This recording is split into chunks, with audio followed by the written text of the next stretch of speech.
Hi again. Let's see how to make a cup. I'll of course present just one way of making a cup. You can pick any of the other 5 or 6 different methods, but this one will start from a cylinder on which we need to make a dent so that we get the cup in it. And first of all, I don't actually need that many vertices, so I'll just do it again and add one with 20 vertices, just to make it a bit easier to work with. And then I will add a loop cut and slide on the top, close to the top, like that, and delete the top vertex here. This opens it up, but I have the loop ring here. With Alt and right click I can get to that, and then I will scale that down, and then I will extrude that, extrude on the Z axis until I'm close to the bottom, somewhere like that. And to seal off the bottom, I just extrude once more by E key, but I don't move anything, I just hit enter, and there's now a double set of vertices. So when I say Alt M, I can merge them at the center, and that gives me the bottom of the thing. The next phase is to add some loop rings on the side, because I want to have access to faces on the side. It doesn't actually matter how many you make them, but something like 5, 6, 7 would be fine.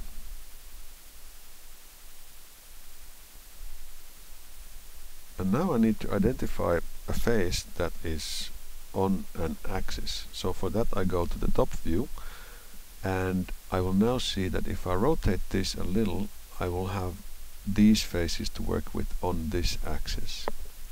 So I'll just take everything and rotate the mug until I can see that this line here is totally on the axis. This makes it easier for me to work with it. Then I'll take one of these faces, like for example, I'll take this face here, and then extrude it and lift it up. And then I'll rotate it, but I need to rotate it on the y-axis, otherwise it will be all screwed. So I'll just make it rotate on the y-axis, like so. Extrude and rotate on the y-axis.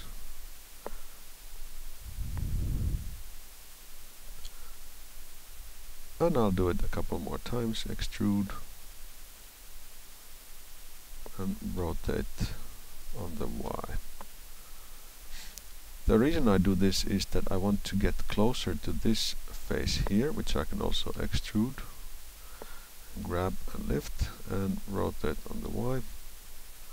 Because at this point I want to merge these two edges, these two ends together. I'll just lose this face, X the face off, only faces, and here as well X only faces, and then with the edge selection mode I will select both of these edges with the Alt right click and Alt Shift right click.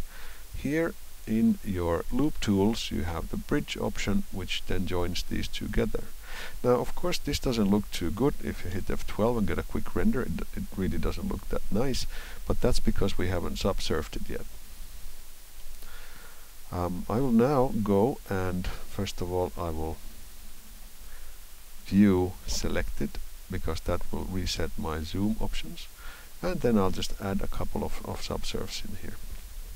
From the modifiers menu, subdivision surface, and now it looks even worse. Of course, if I just do a quick render, you'll see it doesn't look nice.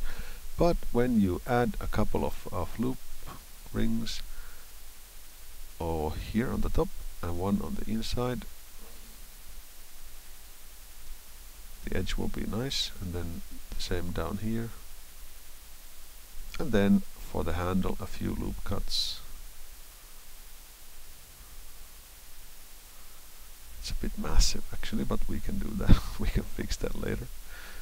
And one more loop cut here to fix the end, and then one more here to fix that end. Now I'll just select the whole thing with this and move, hold on, select the whole handle and move it closer so it doesn't look so massive. Now let's see how it looks when we do a quick render. It's almost okay, but we need to add one more pair of loop cuts in here. One that goes there and one that goes here. That might be it. And let's see how it looks. It's almost okay. Go back to the smooth shading and hit F12 and you can see that it looks semi-okay. There's actually a loop ring here which I really shouldn't have put in. I'll just Ctrl Z out of there. And now we can see that it's no longer there. Now these of course should be taken care of, but you can figure out how to do these on your own.